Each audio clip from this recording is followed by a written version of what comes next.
Vinicius junior বর্তমান transfer মার্কেটে সবচেয়ে দামি ফুটবলারদের একজন। আকাশচড়া দাম হলেও ভিনিসিয়াসকে দলে পেতে তোড়জোড় চালাচ্ছে বিশ্বের নামিদামি ক্লাবগুলো। ব্রাজিলিয়ান এই তরুণ বর্তমানে খেলছেন স্প্যানিশ জায়ান্ট রিয়াল মাদ্রিদের হয়ে। চাহিদার শীর্ষে থাকলেও কোনোভাবেই ভিনিসিয়াসকে বিক্রি কিংবা হাতছাড়া করতে রাজি নয় চ্যাম্পিয়ন্স লিগের সবচেয়ে সফল দল রিয়াল মাদ্রিদ। ক্রিস্টিয়ানো রোনালদোর বিদায়ের পর বর্তমানে ক্লাবটির সবচেয়ে বড় নাম হয়ে উঠেছেন ভিনিসিয়াস।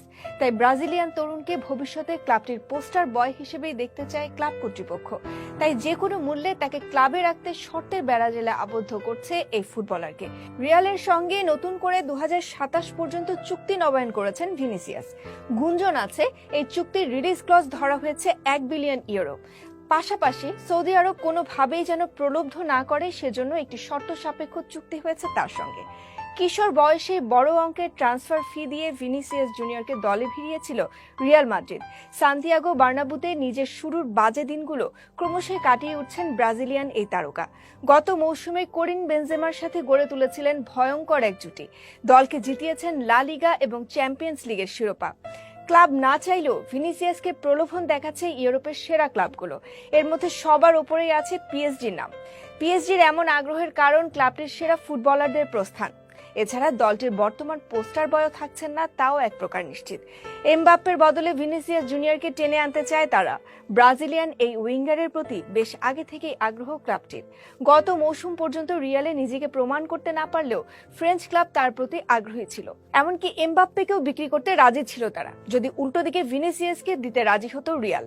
ভিনিসিয়াসকে বছরে 4 কোটি ইউরো বেতনের প্রস্তাব দেওয়া হয়েছিল, সঙ্গে কাতারে বিনিয়োগের সুযোগও দেওয়া হয়। তবে ব্যর্থ হওয়ার পরেও গত মার্চ পর্যন্ত ভিনিসিয়াসের জন্য চেষ্টা চালিয়ে গেছে পিএসজি। কিন্তু ভিনিসিয়াস আপাতত অর্থে নয়, ক্যারিয়ারেই চোখ রেখেছেন। রিয়ালের সঙ্গে নতুন যে চুক্তি করছেন সেখানে বার্ষিক 1 কোটি ইউরো বেতন নিয়েই সন্তুষ্ট হচ্ছেন। পিএসজির চোখ কপালে তোলা বেতনের 4 ভাগ। 16 বছর বয়সে 4.5 কোটি ইউরো দিয়ে যাকে কেনা হয়েছে সেই ভিনিসিয়াসকে কোনোভাবেই বিক্রি করতে রাজি হননি রিয়াল সভাপতি ফ্লোরেন্তিনো পেরেজ। সাম্প্রতিক মৌসুমগুলোতে বরাবরই প্রতিপক্ষের মাথা ব্যথার কারণ হয়ে উঠেছেন তিনি। চলতি মৌসুমের শেষেই তাই তার চুক্তি নবায়নের কাজ শুরু করে দিয়েছে রিয়াল। 2028 সাল পর্যন্ত চুক্তি করতে চেয়েছিল রিয়াল, তবে ভিনিসিয়াস অনুরোধ করেছেন সময়টা আরেকটু কমাতে। তাই 2026 বা সর্বোচ্চ 2027 সাল পর্যন্ত চুক্তি নবায়ন হবে বলেই গুঞ্জন। কিছুদিন আগেই রিয়ালের ঐতিহাসিক 7 নম্বর জার্সি পেয়েছেন এই ব্রাজিলিয়ান। তাকে ক্লাবটির ভবিষ্যৎ হিসেবে বিবেচনায় রেখে পরবর্তী মৌসুমের কাজ শুরু করেছেন রিয়াল কোচ কার্লো আনচেলত্তি।